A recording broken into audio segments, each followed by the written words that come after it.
EverQuest 2's 12th expansion, The Terrors of Thulumbra, was set in underground caverns far beneath the surface world.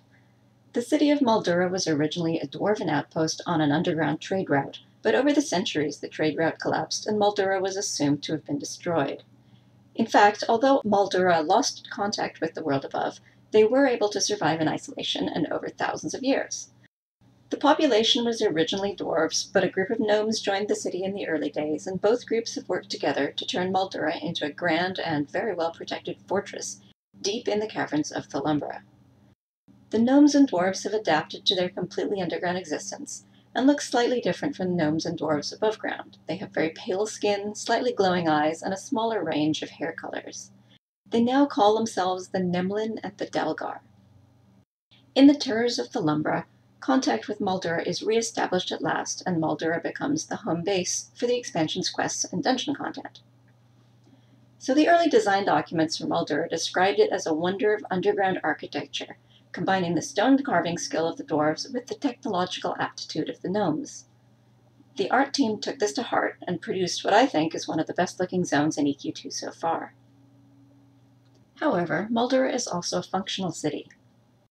We needed this to be the expansion's home base for players to bank, shop, craft, and all the other normal activities.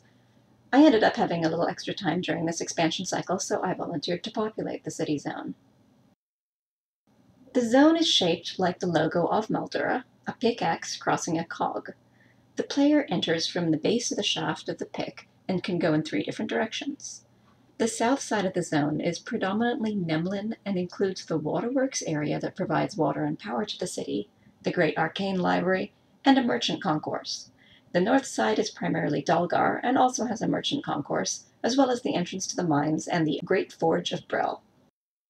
The head of the pick forms the throne room area, and at the center of the cog on the lower level is an open bar area for socializing.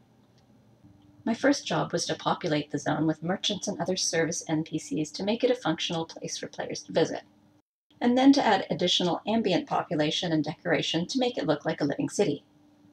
This turned out to be an interesting challenge because the scale of Maldura is so grand, but the dwarves and gnomes are so short that it was hard to make the city look full of people. The artists helped fill out some of the areas, like the merchant concourses, by creating a series of raised platforms, and I put merchants and bankers and things like that on these.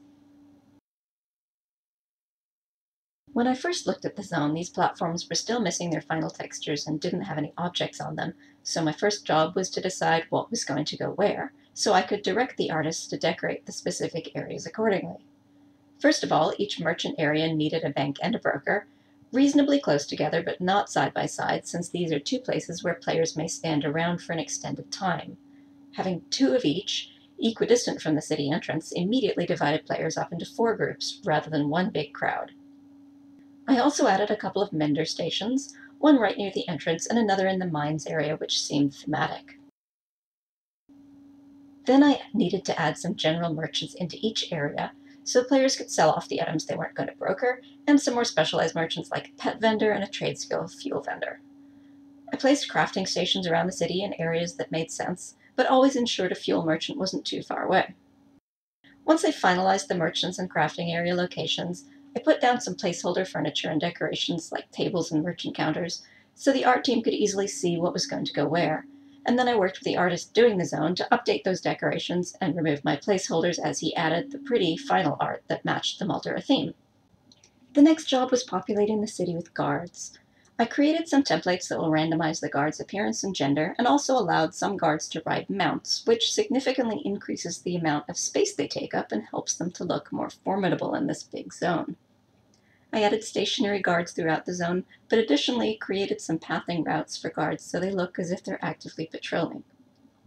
And I also created a new faction for the guards and the merchants, so the guards will attack you and the merchants won't sell to you, unless you've earned the trust of the Maldurans.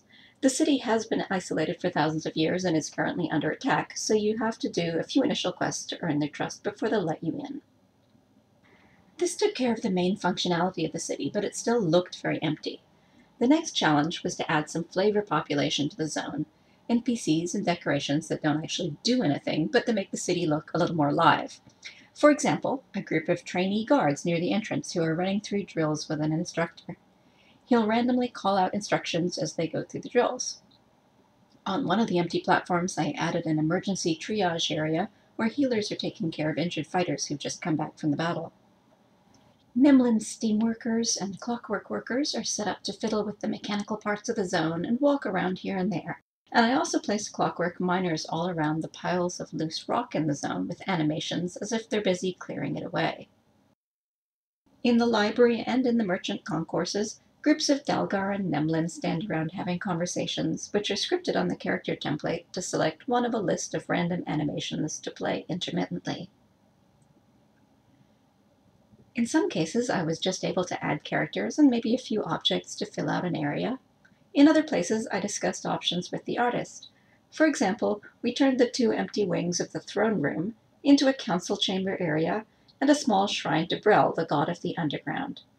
The artist, Rick, was able to line the rooms with bookcases and add Brel's face to the end of one room with minimal effort. One of the most fun areas to decorate was the Mushroom Bar and Grill, which is supposed to be a social gathering area for the residents of Maldura. I wanted it to feel like an active social hub, so I created a special set of templates for the bar characters that gave them drinking and sitting animations, as well as more casual, off-duty type outfits. There are some food and drink merchants and a couple crafting stations in this area, and I also made some Maldura-themed food for the merchant to sell as extra flavor. At the far end of the bar is a raised stage area, which looked very empty on its own, so I decided to create a band that would play there, and added 2 lead actors in special outfits as the main performers.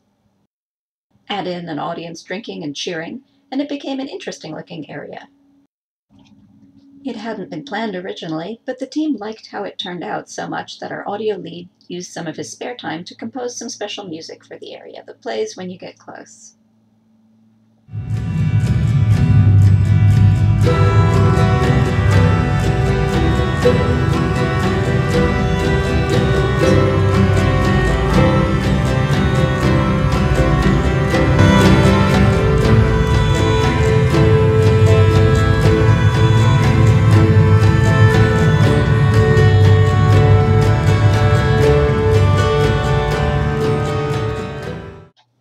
Populating Maldura with anything outside the bare minimum essential services was definitely a low priority compared to everything else needed for this expansion, so this was a last-minute task spread across a couple days as time permitted. There's definitely more I wish I'd had time to add, but overall I think it turned out well. So I hope you enjoyed this quick overview of how a city zone gets populated, and feel free to leave any questions in the comments.